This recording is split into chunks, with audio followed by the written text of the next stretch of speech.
带你查事件真相，掌握证据变化。观众朋友你好，欢迎持续加入新闻大白话，我是主持人谭英文。节目一开始来介绍今天的特别来宾，首先是前立委李胜峰，一人好，大家好。还有前张前舰长黄征辉。主持人、各位观众，大家好。好，稍后郭正亮亮哥也会加入我们节目现场。我们首先还是要带大家来看离我们最近的，也就是台海第一岛链这边的区域的关系。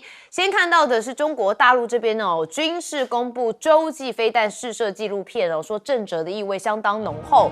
这是中国大陆官媒报道说，中国大陆拥有洲际飞弹是战略威慑的压舱石，也是平时极少启用的底牌。那说射程是实弹发射机会是屈指可数。过去曾经曝光过2次，中间时隔是44年。好，那这个纪录片被认为有一些用意所在，政治的讯息可能蛮浓厚的。那甚至现在中共的解放军在这几年也实施一个叫做远海长航的行动，是透过组织还有他们的海军舰艇编队，还有空军跟海军航空兵的主辅战机，常态性的突出第一岛链，然后进入到西太平洋还有南海，甚至更远的海域来进行大规模的长时间演训。好，那当然就被认为说这个第一岛链中共在军事上面的崛起态势是越来越浓厚了。好，那最近在网络上还陆续出现了疑似07627攻击舰的最新照片。好，那这显示这艘的新舰可能已经完成了飞行甲板重新划线。那说该舰很可能是即将进行舰载固定翼战斗机的起降试验，或者是准备正式加入海军训练。好，那当然是076可能是新的篇章开始，那后面的新型战舰的性能还有搭载的机型规模作战能力也可能更强大。好，那美国的前 F-22的这个飞官议员则是示警说，美国空军史上最老又最少中国扩张的威胁真的是迫在眉睫。好，我们看到这一位战机飞官叫做普福格他警告说，中国正在大量的研发尖端技术跟武器系统这是一个现在进行式的具体威胁。那美国的空军呢，目前正处在是历史上规模最小、机龄又最老的时期国会必须立即的采取行动来增加预算，加速的提升国防的工业产能。所以连他们自己人都发现不对劲了，但急起直追还赶得上吗？好，那现在美国还是布局在亚太那现在大家看到的就是驻韩美军萨德神秘回归。之前在这个跟美伊战争的时候，似乎有调到这个中东去嘛。那现在呢，已经说是全部运返为新州基地了。那外界很关注它的移动是否涉及到弹药装备的调度，还有美军全球的战备部署。当然这就牵动了是美东的这个美军的中东战略。那以及呢，美军的泰风飞弹系统现在进驻到鹿儿岛参与美日的联合军演。这是美军从22号开始要把泰风的中程飞弹系统部署到九州最南端的鹿儿岛县跟日本的自卫队来进行联合演习。那这个举动就被视为是盟友为了反制中国在该地区日益扩张的军事自信。所以我们可以看到小泉进次他们的防卫大臣说这只是暂时性的部署，说一名这个匿名的官员又对此说这套系统留在日本必要时可以进行部署，用来嚇阻中国那当然小泉进次郎可能没有办法讲得太透彻，但是呢有一些人认为他就是要来反制中国的。那目前日本政府有计划在日本成长战略当中，要将17个战略领域的官民联合投资总额设定为2024年度达370兆日元这是新台币大概是76.5兆元。那会由政府来扮演火车头，进而提高日本整体战略的竞争力。那日军呢，最近被说啊，过去的黑历史曝光了哈，也就是呢，他们在二战期间，这个是日本共同社自己报道说，日本曾经反复的进行将动物的血液注入在人体的异种输血实验。那这个研究呢，名义上是为了探讨在战场上面难以大量取得输血用血的时候，如何因应失血的问题。但是外界更怀疑啊，相关的实验就是在中国的战场上来进行的，所以这是尘封80多年的黑历史现在被揭开了。那日本的共同社啊，有特别提到，现在高市的内阁支持率已经下降到55%，这是创上任以来的一个新低。那中国大陆现在啊，则是掌控了关键命脉，依旧还是稀土啊，而且中日的关系啊，也是在稀土上面会做一些文章。我们看到啊，中国大陆在5月啊，对日本出口的稀土磁铁大概是123吨，比上个月减少的是34.6%，那也降到从去年5月以来的最低水准。那当然中日关系不见起色，这也是一个很大的原因。那本土的替代效应浮现，现在日本的5大晶片设备商对陆的销售也首见下滑所以中日的关系确实目前是第一岛链上面比较敏感的部分。好，那我们还是看到中国大陆他们现在还是在秀肌肉，每天都秀一点每天让人看到的地方都不一样。我们先问顺峰委员怎么看？这是2024年9月份的东风31A，那也是已经快2年前的事情了。那时候曾经引起世界的轰动那他第一次试射是1980年，就44年前，从酒泉发射。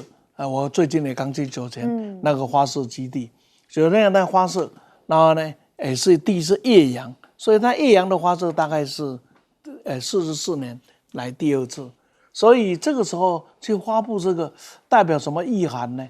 当然政治上不会无缘无故的把2年前的东西拿出来，某种程度也在警告一些事情。是什么事情？就是当全世界还在动动荡荡的时候，也要告诉你，我是拥有可以稳定世界力量的。那紧接着是076这一艘两栖登陆舰，它有一个特色，它现在加了弹射器啊。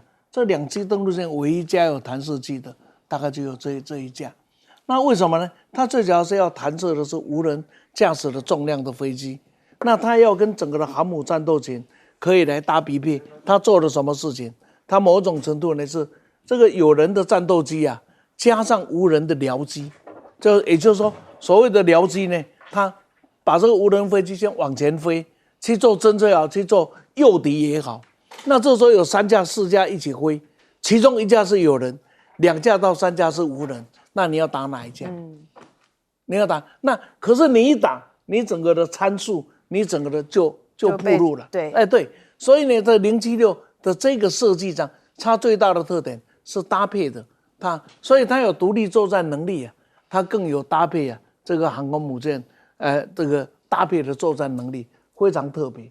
那么最后呢，我想跟各位提的呢，就是日本的这一个新的计划啊，这个新的计划简单的讲，就是到2040年的时候，它要达到它的整个的军事预算的一个相当大的高峰，那这其中是军工产业，它的整个的规划设计这样子，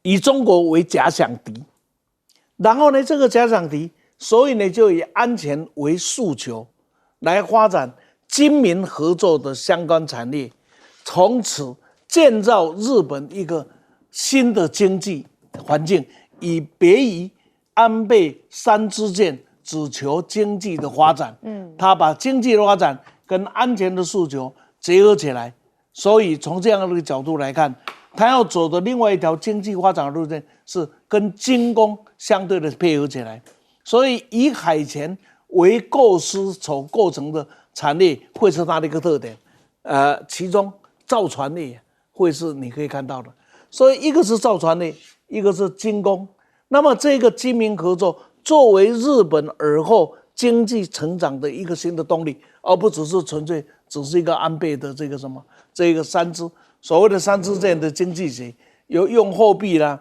用货币发行，用这个金融政策来做调整。那么这个东西会给中国带来很大的刺激，也会带给亚洲带来很大的影响。那日本今天要走这一条路呢，只是代表了高市早苗这一代人的看法，或者代表了尔后日本整个战略的一个走向。那假如是日本战略走向，那我还是要重申了一句，中日从此一定进到一个最严酷的新冷战时代。是，然后呢，同时这个冷战时代还会带来什么？带来必然会发生的冲突，但这冲突不一定是战争的冲突，我常常讲，但是这个冲突才会真正解决中日两国的这个很奇妙的微妙的情况。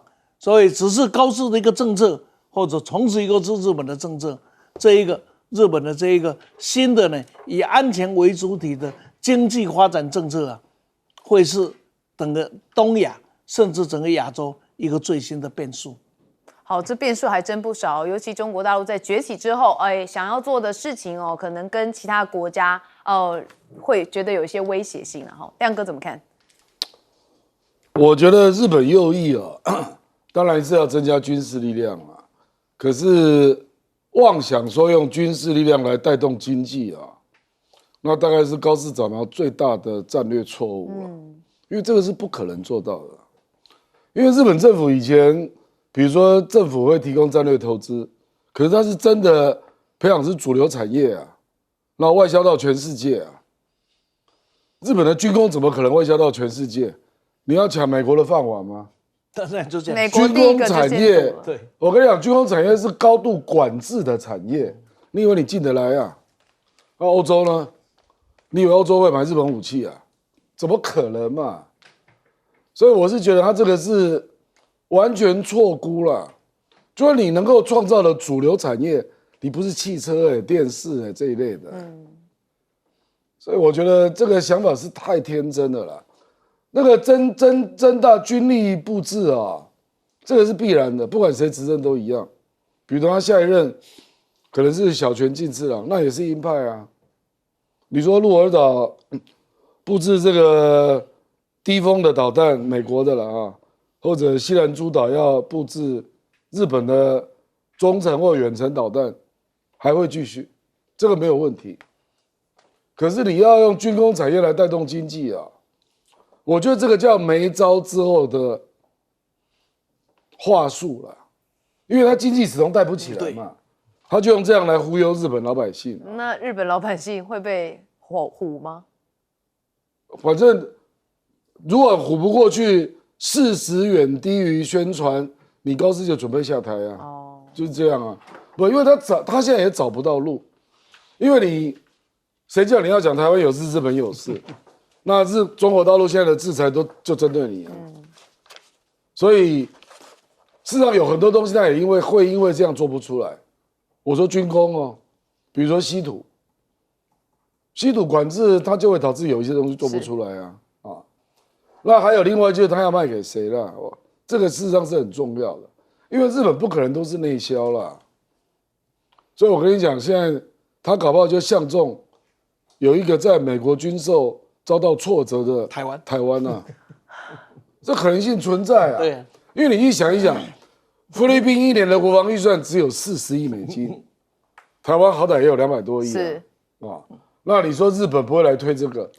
我举例了，比如说我们今年国防部那个我们的资料库的异地备援，我们要放在日本呢。我们以前都是放在夏威夷啊。这个事实上还有待深究了啊！美国为什么会觉得你应该去放日本啊？437亿异地备援的预算，有史来第一次。那你认为我们国防部把资料库放在日本，我们跟日本的军事不会有进一步的合作？这怎么可能呢？你以后所有的活动编制、军演。日本都会知道啊，那美国为什么要做这个动作？美国可能意味着第一岛链以后就靠你们2个了，我只卖给你们武器了，我就不进来了。不介入就对了。会不会有这个味道？有可能。对，我们这个还有待观察嘛。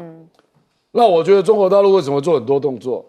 就是要加大美国说你就不要进来了啦，因为你跟我打会很累啊。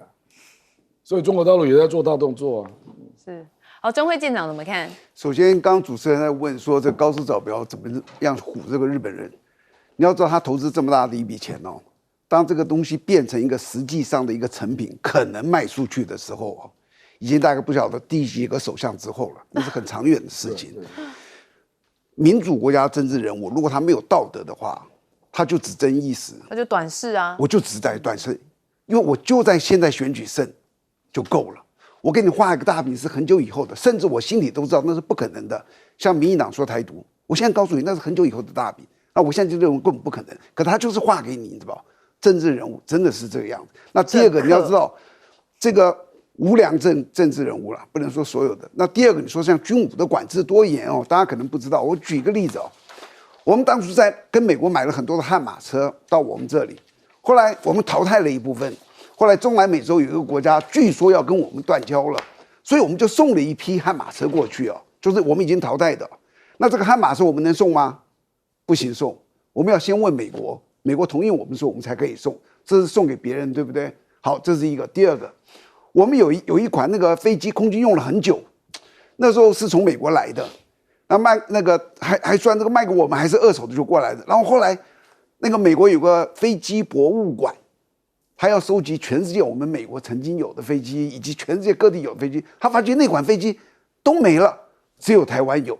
那台湾这个飞机呢也淘汰了，他就来跟我们要这个飞机，即使还回原出售国美国，一样要先问美国可不可以同不同意。军火的管制就是这么严格。刚刚亮哥其实说的是对的，你知道。你以为你能卖啊？你试试看你能不能卖。我们雄山今天做的好不好？多少国家上市，我们打到那小渔船，多少国家来卖，可能卖吗？我先告诉你是不可能的。你卖哪个老大哥要少卖，让你卖，他不敢，会打破供需啦。他绝对不会同意。然后第二个呢，就是我特别要讲一下哦，这个最近很多地方在提这个美国在日本摆这个提风系统，讲得很神奇。提风系统说穿了就是16管的垂直发射系统，每4管一辆大卡车4个，还有它的雷达，还有它的指挥系统，就这样子而已。我们随便一条美国的叫做什么神盾舰是96管垂直发射系统，所以一个提风系统的飞弹的攻击量是一个叫做什么神盾系统的1/6，而且不止如此啊，船可以到处跑，非常机动。任何一个像这么大的大卡车载的东西，它跑的地方是非常有限，你往哪里跑？我今天从台北出来，它能哪里跑？还有第二个，一个战斗系统，船上的战斗系统神盾，你要打它有多少的防卫啊？提风系统呢？0啊！你只要一个无人机炸过去，它就结束。所以日本在那里摆的这些提风系统，在实际上的这种作战效益来讲，最起码我看是一点都不吓人。所以那看起来就是要刻意放在那边，假装吓人的哦，但其实一点都不吓人。好，我们休息一下，马上回来。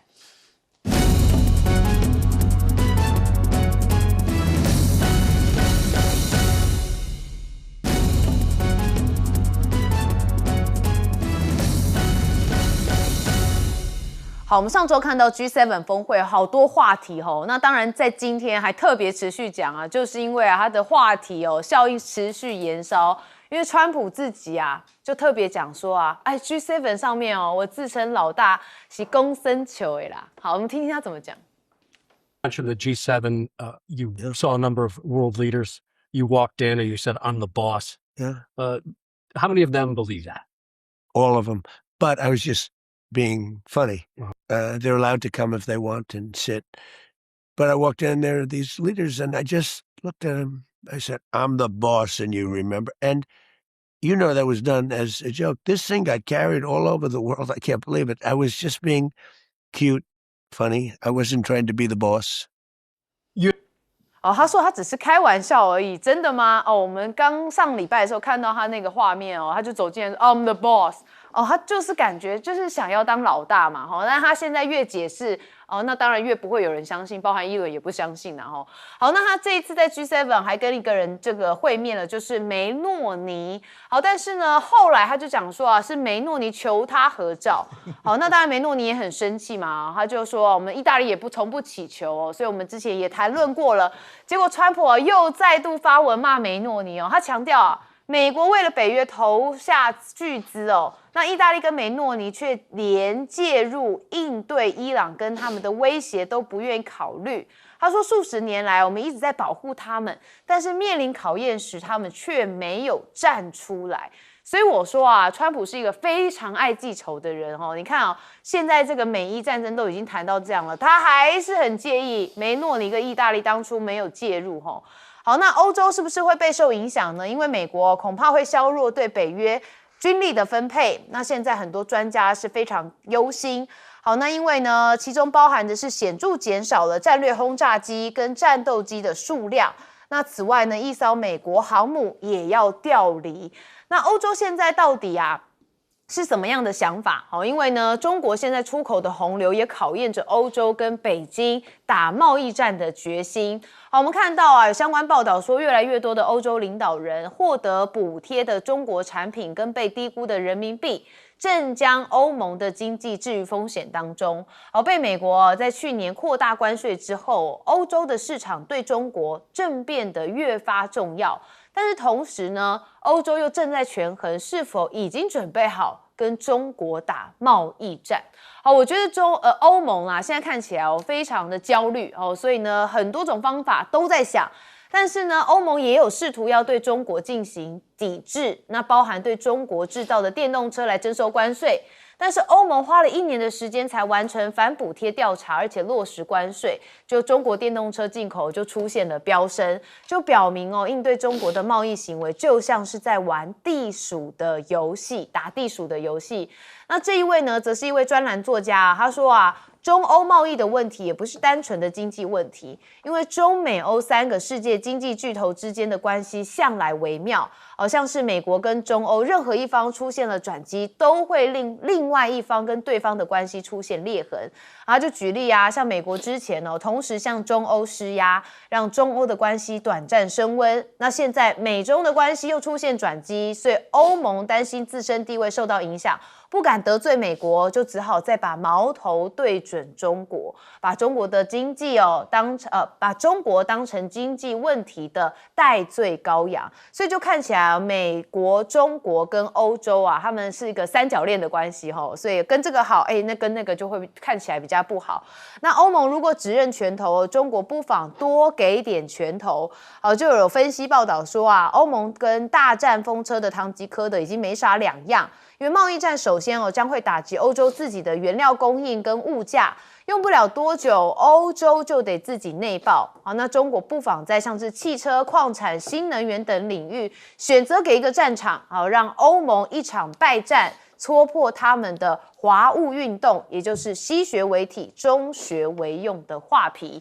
那现在川普对于施凯尔蛮有想法的因为最近爆出说施凯尔有想要离开首相的位置，那说他的压力来源就是工党重量级人物前大曼彻斯特市长拍南。好，那他呢伯南不好意思，那他因为在英格兰的这个西北部的补选大胜所以要重返国会，那就有人跟施凯尔说这时候你是不是应该要离开了？好，那大家都还在讨论的时候，川普现在预言说英国首相就将要辞去。好，他说施凯要辞去英国首相的职务那他在2个非常重要议题上面表现很糟糕就包含是移民跟能源，也就是开放北海石油开采但是最后还是祝他一切顺利。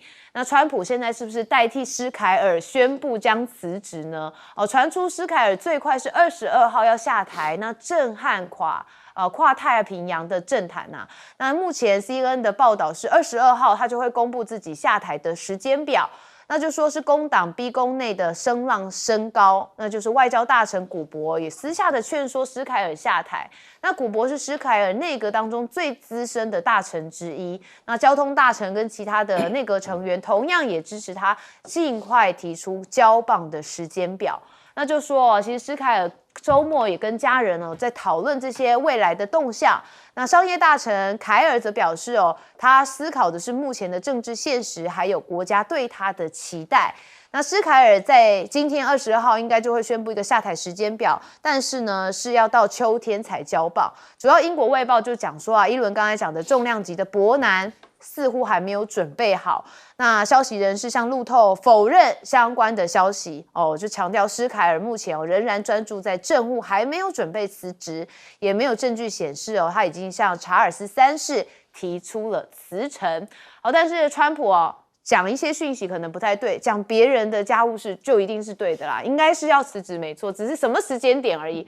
好，我们看到 G7 峰会他当然说 I'm the boss， 他现在又说开玩笑的。我们先问亮哥。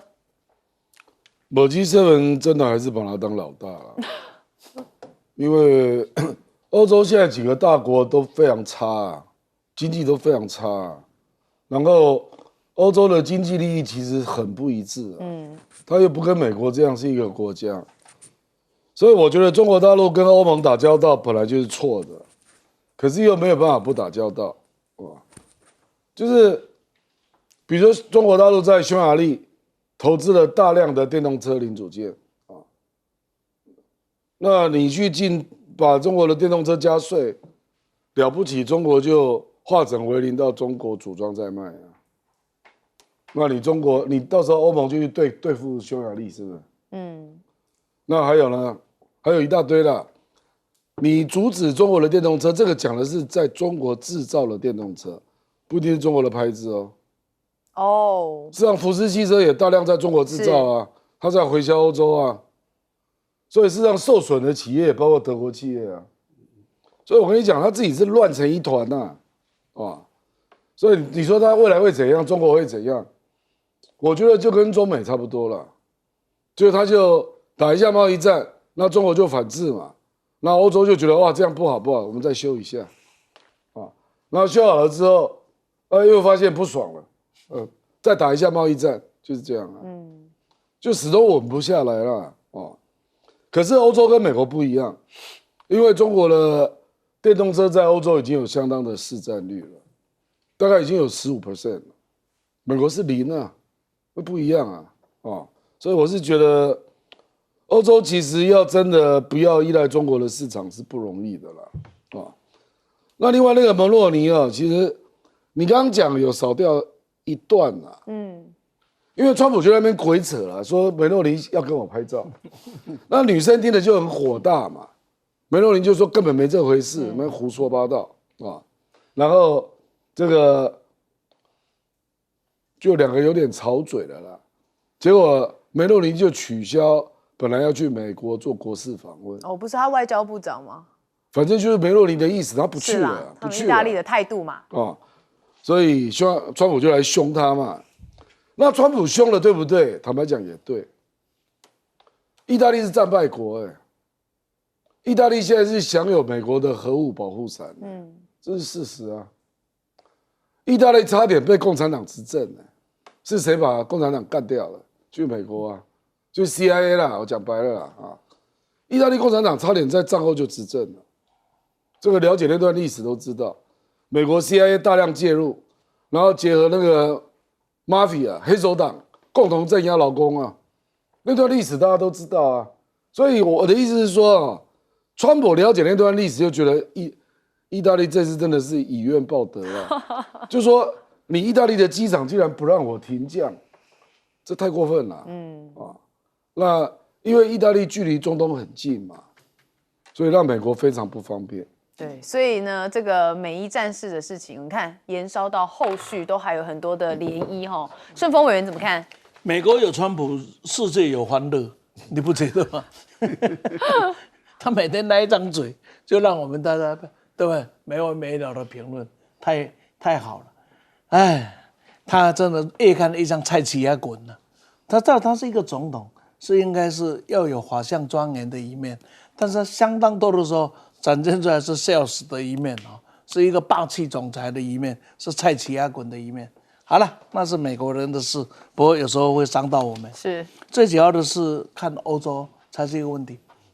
最近呢，我看了一个报道，这报道里面他做了一个分析，他就人类未来的10大产业，像 AI 啦、航空啦、航太啦、精密机器啦，这个什么能源啦等等，大概有10项产业。他把世界里面到底谁在未来的10年内，会是一个领头羊，大概分出来是这样子。中美啊，大概互有领先，大概这是第一梯队的。那第2梯队就差一点了，就是这个呢，德国跟日本。那这个1跟2是差一点的。那第3梯队呢是法国、英国跟俄罗斯，大概这样子。而且呢，那个2跟3也差得蛮远的。这个世界里面大概就这样3个快线出现了。那德、法、英是属于欧盟。那欧盟到这个时候，他必须重新思考一个问题：欧盟要用什么样的态度，要用什么样的立场来跟俄罗斯相处？这个他解决不了啊，他跟美国的纠纠葛葛就永远解决不了。就是他自己要想好，你需要让俄罗斯成为欧洲的一份子，大家共同互相有无的来进步，或是照今天一样这样子死扛硬扛的，对俄罗斯也好，对欧洲也好，并不是一件好事。第2个呢，我想用这一个不是我跟的总裁啊，接受德国记者访问的时候，很知心的、很扎心的一个访问的那个答案呢，来回答欧盟跟中国的问题。他说：“你们德国博士欧根拿了德国政府这么多的好处，你为什么把那么多钱搬到中国去投资，让我们失业，让我们点点讲一堆？”那这个时候，这个人的回答很有意思。他说啊，先不讲我们过去从中国赚了多少，拿到了德国，今天假若莫斯沃根没有办法在中国的土地上和中国的汽车市场做一个竞争较量的话，莫斯沃根没有能力在世界上跟人家竞争。我想这一句话够回答欧盟跟中国之间的关系，不只是市场的问题，它是一个包含了必须共生的问题，因为中国可以提供太多欧盟自己本身做不到的。好，舰长怎么看？其实你只要稍微会观察人哦，也了解人性，你就会知道，川普这个人哦，他是非常喜欢当那种老大的个性。所谓老大的个性，你去看黑道大哥大概有以下这个特色，就你可以看到他的行为大概表现出这4种。那你再想想看，川普是不是这样？第一个，他高度的讲求是个人的忠诚，你要忠于我啊，不是忠于这个制度。他极度这样子，他底下的所有官员谁敢不忠于他？你试试看，立刻换掉。这是第一个。第2个，他好喜欢羞辱他的对手，就好像那些黑道大哥，我一个指头就把这个蚂蚁给捏死了什么的，他很喜欢讲这种羞辱人家的话，这是黑道大哥常做的。还有第3个，他喜欢自己是一言九鼎，我讲的话就要落实，就要照去做，这也是黑道大哥的。我今天讲了，明天做不到，我不是没面子吗？还有第4个就是他非常喜欢展现他的力量，他也认为他的力量很大。为什么？他要别人怕他。这4个就是一个黑道大哥的个性。在我看起来，川普通通合格。那除了这个川普之外，我们再看到这个英国的，在以前我小时候都是叫做民主先进国家。你看斯凯尔，你看这个国家的领袖一直在换。我时常在想，这些国家是不是有一些民主上面是不是有一些问题，走走问题了？好比说像英国跟日本叫做议会制，他们说换就换的。再来这个美国像台湾是总统制，你几乎很难撼动它。那还有一个当然是中国大陆的叫做党国体制。现在看起来，你们认为这个英国、日本的很好吗？你认为美国的像这种总统，你怎么会出这种人呢？而且我现在想想，我真希望台湾现在是这个议会制。议会制是什么？现在谁是最大党？国民党。52、51，民进党，民众党是8票，民进党说支持谁，那个就党主席就是总统。以现在台湾的状况，总理蓝绿合的话，不是总理也就是总统啊。我跟你讲，就是那个最有权的那个人就是郑丽文。你说我们是不是应该非常希望现在台湾是议会制该有多好？可是这些统统抵不过北京的这个叫党国体制。好，我们休息一下，马上回来。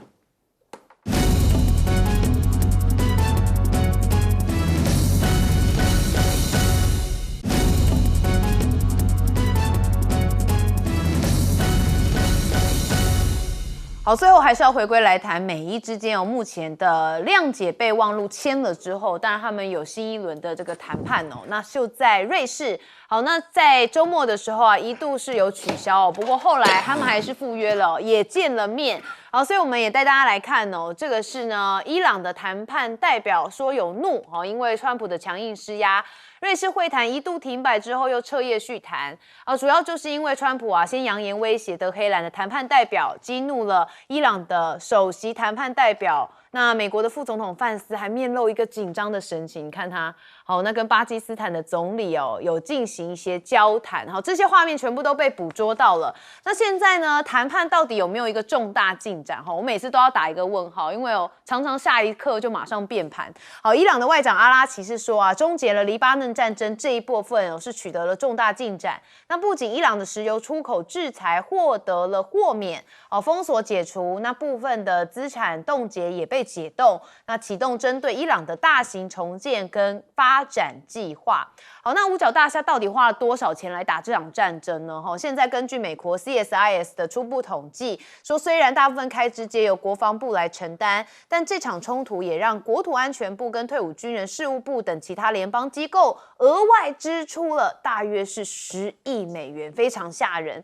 好，那同时呢，美国消费者也付出代价，像是全美各地的油价从每加仑平均不到3美元，现在一路涨到战争期间大部分的时间都是超过4美元的。好，那这当然就会引发通膨嘛。好，那川普的伊朗政策不满意度竟然有65%，那当然这个其中选举就拉警报了，现在共和党内讧是压力升高。那伊朗现在又有一些新的这个说法，好，那包含他再度封锁了荷姆兹海峡，说通行的船只骤减到5艘，所以看到他们这个互相的应对就是来来往往，一下封你一下解除。好，那荷姆兹频遭封锁，世界各国现在也疯抢石油，那中国大陆似乎非常的淡定，因为他们的库存相当的充裕，而且北京似乎还没有动用到他们庞大的战略石油储备。那现在伊朗的媒体则称说美国惨败暗地敢卖石油来求生存。那伊朗的学者马兰迪则说，伊朗战胜美国是世界历史的转折点，说美欧不能再强迫别的国家。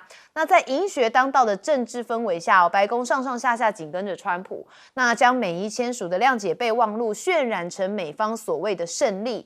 那这位学者说这显然就是伊朗的胜利因为美国承诺归还被窃取的资产，而且解除针对伊朗石油跟能源的出口制裁，又解除了荷姆兹海峡的封锁，以及结束在黎巴嫩的种族灭绝等等。他说，伊朗经过这次战争之后，更是加强了跟全球南方国家、还有金砖国家以及上合组织成员国的合作，那比任何时候都更有能力实现经济增长，而且发挥地区乃至全球的影响力。好，那美国现在也是被剑指他们的军工产业链，因为中国的商务部封杀了10家企业，涵盖的就有无人机跟稀土巨头。那像是这一次包含的就是有相关的一些产品都是国防相关的领域，那被外界普遍视为是中国对美国军工还有供应链体系的进一步反制措施。那中国大陆的财政部也有公告说，禁止政府采购雷神等46家的美企产品。好，那包含的是洛克希德马丁等等的都在内。好，那这些都是美国的军工企业、航太企业以及无人机公司等等的。那看起来中国大陆可能又有下一步的动作了。我们来看到的就是美伊和谈那到底算不算破局呢？我们问亮哥。本来因为6月15号公布那14点备忘录嘛，然后6月19就开始起算那60天了，所以你现在直接论断说破局了没？这太早了啦。今天才6月22，拜托好不好？才3、4天而已。对啊，所以总个要到8月19了啊。那当然，这个第一阶段美国承诺的那个让利，那个是一定会实现的啦。比如说240亿，我先还一半嘛，120亿美元，是伊朗的海外资金呢，就还你一半，然后伊朗的石油就不再制裁了。这个容易做嘛，所以这个一定会实现啊。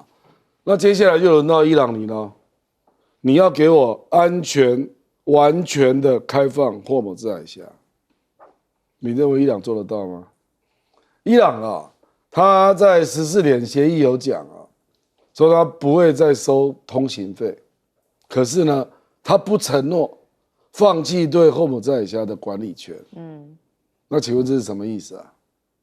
通行费不收，他可以收服务费。是啊，还可以连你都想得到收别的费，连你都想得到。你想一想，伊朗，你如果要让霍姆兹海峡能够安全通过，你要不要排水雷啊？那排水雷要花蛮多时间的。坦白讲，只有伊朗知道在哪里啊。所以它排起来一定最快。那你认为伊朗会很快的排开吗？你认为伊朗会从此就1毛钱都不收，让大家都自由通过？不可能，我真的难以想象。因为现状已经改变了啦。这是第一点啦，就是说重大考验。还有第二点，那个14点的备忘录第一条叫做黎巴嫩要尊重领土完整与主权。以色列现在占领了黎巴嫩1/5的领土，你要不要撤军？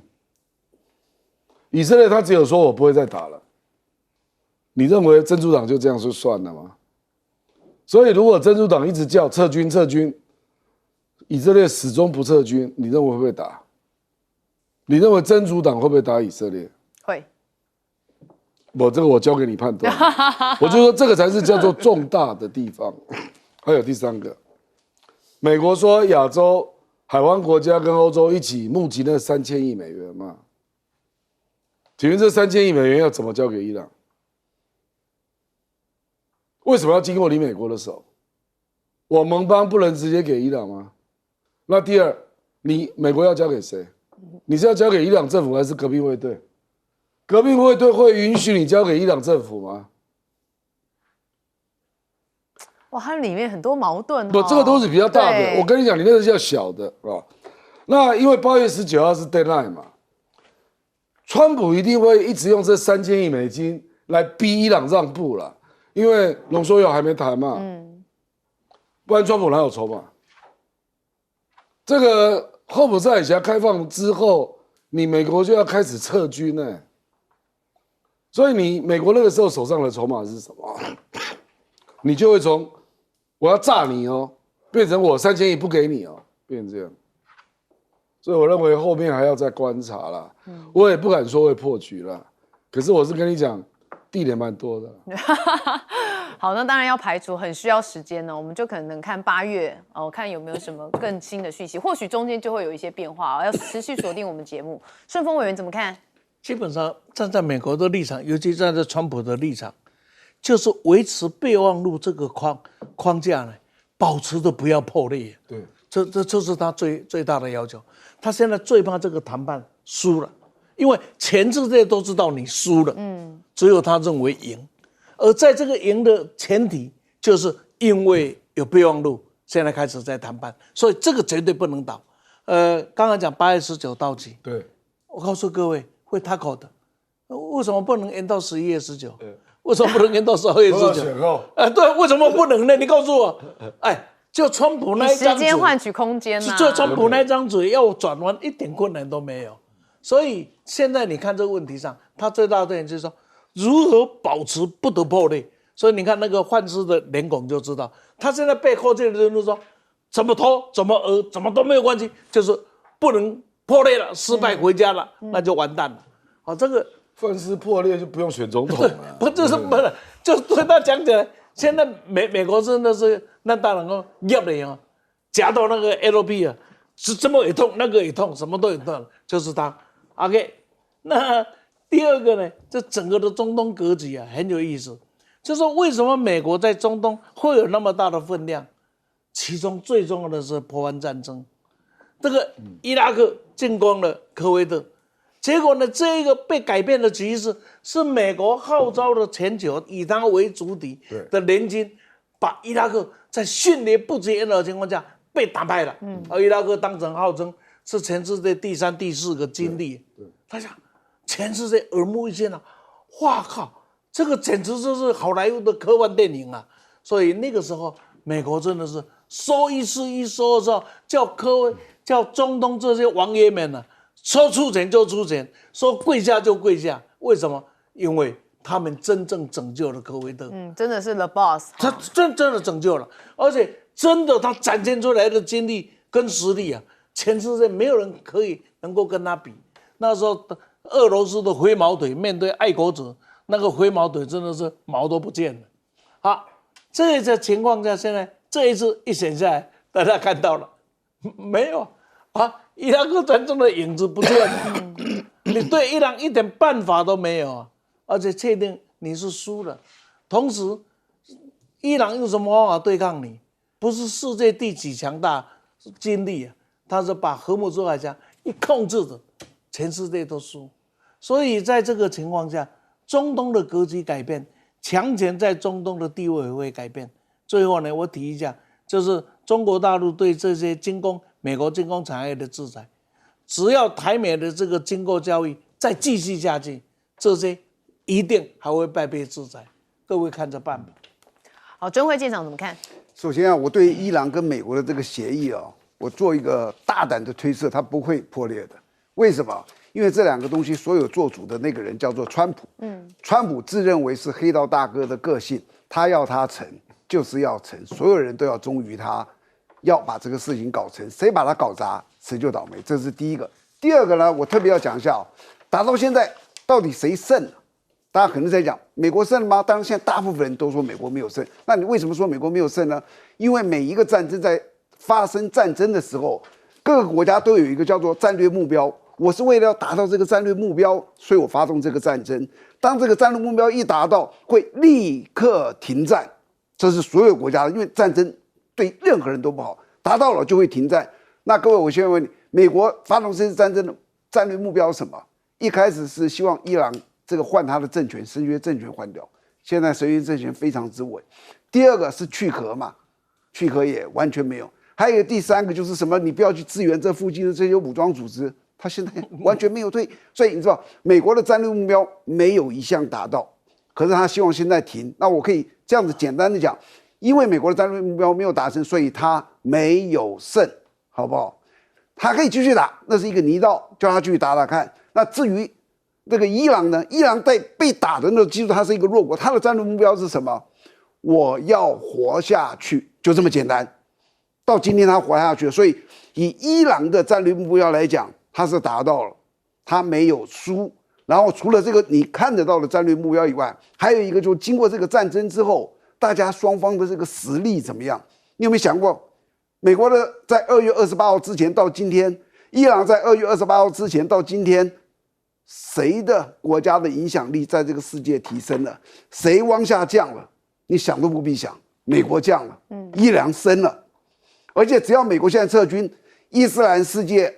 伊朗从此就是这个伊斯兰世界的老大，而且全世界都对他说：“哎，这个国家不容易，美国这样子打他还能够坚持。”所以你去看，到底谁胜了？我可以肯定的告诉你，伊朗胜了。那美国呢？当然他可以说他可以继续打，但是他绝对没有胜利，这是第一个。那我特别要讲，川普最大的一个错误就是他对军事的外行。从他开始打伊朗，我就说不能打，结果他打了。他一开始就说他在荷姆斯海峡要护航，我就说那是不可能的事情。他今天又讲了，我们要夺取荷姆斯海峡，然后对这里过往的船抽他油费的20%，你相信吗？